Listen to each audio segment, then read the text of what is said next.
దేశవ్యాప్తంగా రేపు NEET UG re exam జరగబోతుంది. పేపర్ లీకేజీ వివాదాల నేపథ్యంలో ఈసారి ఎలాంటి అవకతవకలకు తావు లేకుండా పరీక్షను పకడ్బందీగా నిర్వహించేందుకు నేషనల్ టెస్టింగ్ ఏజెన్సీ అన్ని ఏర్పాట్లు పూర్తి చేసింది. దేశవ్యాప్తంగా మొత్తం 22,79,000 మందికి పైగా అభ్యర్థులు రేపు ఈ పునఃపరీక్షకు హాజరు కానున్నారు. మరోవైపు రేపటి పరీక్షను 100% పారదర్శకంగా తప్పులు లేకుండా నిర్వహించడమే లక్ష్యంగా ఎన్టీఏ ఈ రోజు దేశవ్యాప్తంగా భారీ ఎత్తున మాక్ డ్రిల్ నిర్వహిస్తుంది.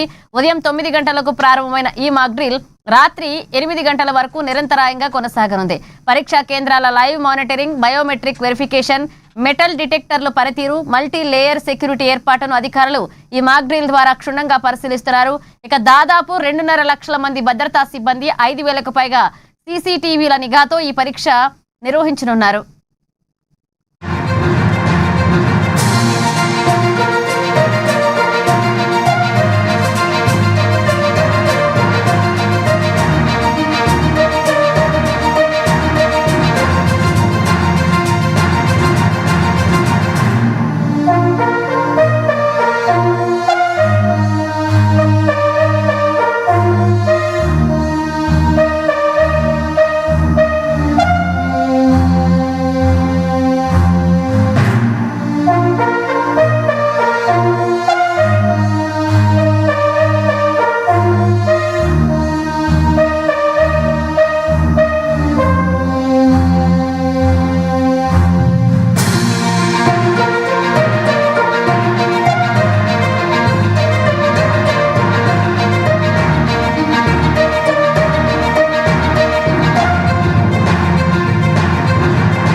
దేశవ్యాప్తంగా రేపు నీట్ యూజీ రీ ఎగ్జామ్ జరగబోతుంది. పేపర్ లీకేజీ వివాదాల నేపథ్యంలో ఈసారి ఎలాంటి అవకతవకలకు తావు లేకుండా పరీక్షను పకడ్బందీగా నిర్వహించేందుకు నేషనల్ టెస్టింగ్ ఏజెన్సీ అన్ని ఏర్పాట్లు పూర్తి చేసింది. ఇక దేశవ్యాప్తంగా మొత్తం 22,79,000 మందికి పైగా అభ్యర్థులు రేపు ఈ పునఃపరీక్షకు హాజరు కానున్నారు.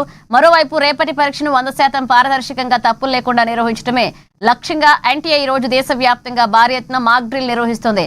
ఉదయం 9 గంటలకు ప్రారంభమైన ఈ మాక్ డ్రిల్ రాత్రి 8 గంటల వరకు నిరంతరాయంగా కొనసాగనుంది. పరీక్షా కేంద్రాల live monitoring, biometric verification, metal డిటెక్టర్ల పనితీరు, మల్టీ లేయర్ సెక్యూరిటీ ఏర్పాట్లను అధికారులు ఈ మాక్ డ్రిల్ ద్వారా క్షుణ్ణంగా పరిశీలిస్తున్నారు. ఇక దాదాపు 2.5 లక్షల మంది భద్రతా సిబ్బంది, 5,000కు పైగా సీసీటీవీల నిఘాతో ఈ పరీక్షా కేంద్రాలను పర్యవేక్షిస్తున్నారు.